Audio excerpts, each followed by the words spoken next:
Reformācija un tālākā vēstures gaita. Tumšajos viduslaikos radās lielā Romas katolicisma hierarhija, kas uz laiku dominēja visā pasaulē, kā politiski, tā reliģiozi, un tādi paši nosacījumi ir attīstījušies no katras atkritušās kustības. Kur savu roku ir pielicis velns, tur dzimst savā būtībā ļauns hibrīds, patiesā viltojums. Tāds bija laikmeta fons formālajā baznīcā Mārtiņa Lutera laikā. Tomēr šajā sirds zemē, pat cauri ilgajiem tumšajiem un drūmajiem gadsimtiem, bija palikusi noglabāta patiesās draudzes dzīvā sēkla. Tagad šī sēkla sāka dzīt saknes un dīgt tajā draudzē, kas atradās oficiālās baznīcas ietvaros. Pazudušais atkritējs beidzot sāka apzināties savu zaudēto stāvokli un izjuta vēlēšanos atgriezties īstenajās mājās. Draudze pārāk ilgi bija bijusi par algādzi un barojusi cūkas. Caur tādiem dieva strādniekiem kā Huss, Viklifs, Luters, Foks, Veslejs, Derbijs, Millers, Mūdijs, Evans Roberts, Viglsfords un daudziem citiem, kritusī un tikpat kā pazudisī draudze ir tikusi uzvesta uz atgriešanās ceļa, bet katra dievam paklausīgu cilvēku grupa, ko viņam ir izdevies atrast un iznest pārējo priekšgalā, pasniedzot tiem svaigu gara un aizmirstās patiesības avansu, ātrāk vai vēlāk ir savā ceļā apstājusies un pazaudējusi tās mērķa izjūtu, izbālējušas atklāsmes dēļ. Kaut gan bieži ieguva daudz laba pamata un piedzīvoja varenas svētības, katra grupa ir pārtraukusi virzīties uz priekšu kā miesas izpausme un pakāpeniski novērsusies no pirmatnējās jaunās derības draudzes standartiem un viņu ceļa izpratnes.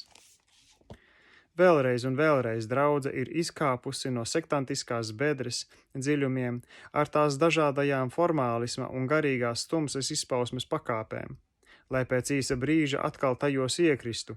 Parasti tas ir noticis tajā pašā paaudzē, un dažreiz šī nākošā atkrišana ir bijusi daudz ļaunāka nekā tās pirmatnējā pozīcija pirms kāpšanas augšup. Par laimi, katru reizi ir tikusi dota kāda jauna gaisma, jauna patiesības izpratne un dieva ceļu atklāšanās, ko katra nākošā atmodas grupa varēja izmantot par savu pamatu. Bet visā tajā atkal ir redzams kārtējais cilvēka, nevis dieva kritiens. Katra grupa ir aizgājusi tikai līdz zināmai vietai. Tas patiešām bija dieva nodoms pilnīgi atjaunot draudzi līdz tās pilnīgajam stāvoklim un mīlestībai. Uzreiz, līdzīgi kā tas izpaužas caur dieva gara darbību pie katra atkritēja.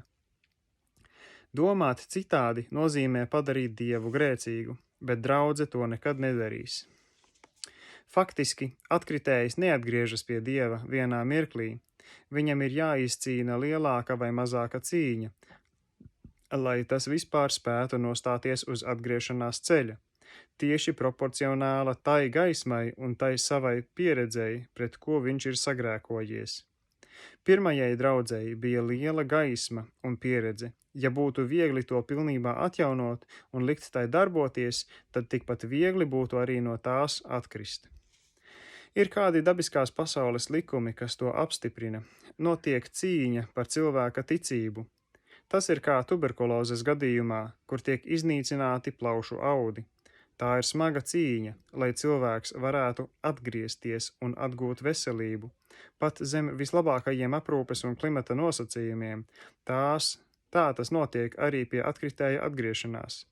Viņam ir jāatturas no iešanas pa kārdinājumu ceļu un agresīvi jāstaigā paklausībā. Šodien mēs varam atskatīties un redzēt dažādas ļaužu kompānijas, ko Dievs šajā ciešā saskaņā ar atjaunotni ir ienesis draudzē kopš viduslaikiem. No šodienas skatu punkta mēs skaidri varam redzēt, kur viņi pārtrauca doties uz priekšu ar Dievu, kur iesāka griezties pa apli un kur viņu bezrūpība tiem pieļāva nonākt tuksnesī un izveidot savas pašdarinātās kristīgās miesas un kustības, luterāņus, anglikāņus, kongregacionāļus, metodistus, pestīšanas armiju un tā tālāk.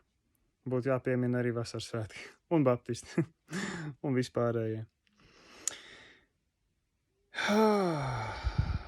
Noorganizējušies un ieguvuši savu piekritēju loku, viņi izbeidza iet uz priekšu visas miesas atjaunošanas kontekstā. Bet līdz ko mēs beidzam doties uz priekšu kopā ar Dievu un izejam no Dieva strateģiskā uzbrukuma frontes, tajā pašā mirklī mēs apstājamies un sākas mūsu miršanas process.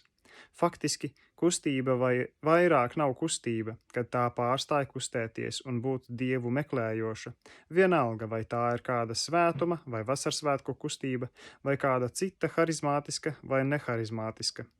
Tā joprojām var pieaugt skaitā, projektos un ārējā bagātībā, bet tā vairs nav dzīvības un Dieva spēka atklāsme. Visas antikristīgās kustības var uzrādīt šādu pašu pieauguma tendenci.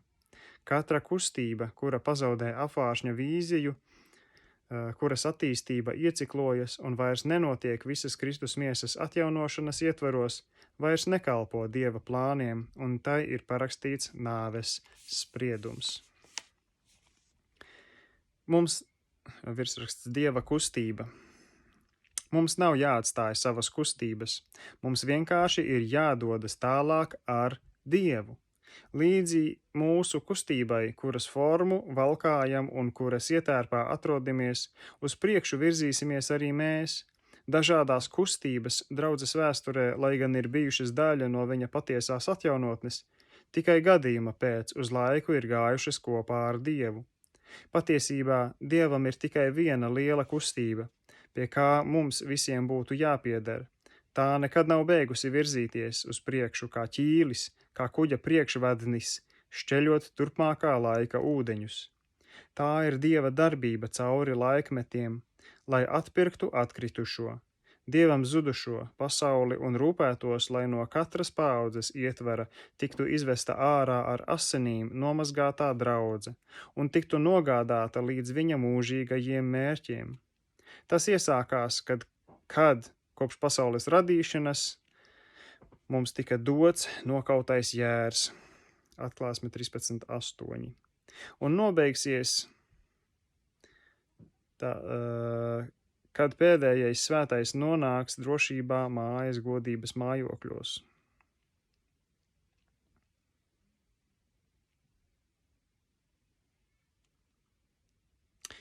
Mums ir jāstrādā daudz augstākiem Dieva valstības kopīgi veicamiem mērķiem, un nevis kādas individuālas partijas, kristīgas organizācijas vai kustības uz sevi vērstajiem sautīgiem mērķiem.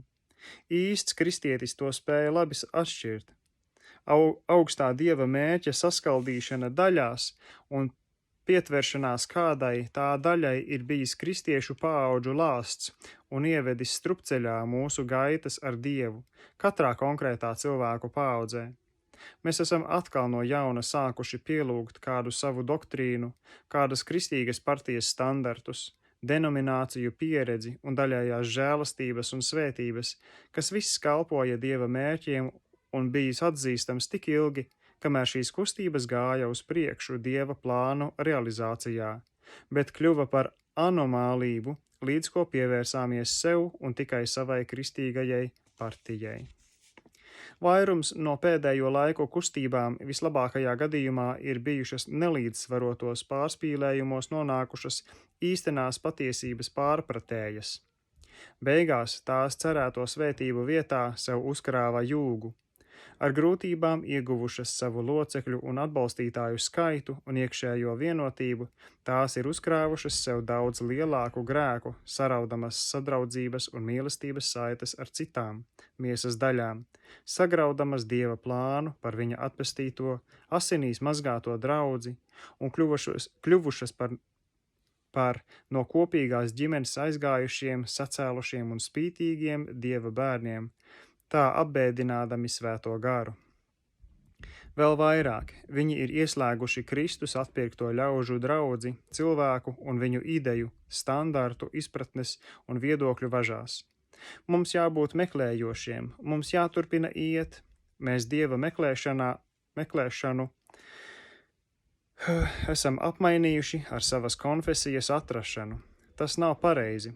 Viskaidrākā gaisma, kas apgaismo patiesību un norāda uz mūsu turpmāk veicamajiem soļiem, vēl nav atspīdējusi. Mēs joprojām gaidām uz savu pilnīgo atjaunošanu, kas ir senā jaunās derības apustuliskā apvienotā vienas pilsētas vai vienas apdzīvotās vietas draudze, kas kalpo tam kungam un ko pilnā mērā caur vecaju kalpošanu vada Svētais Gars.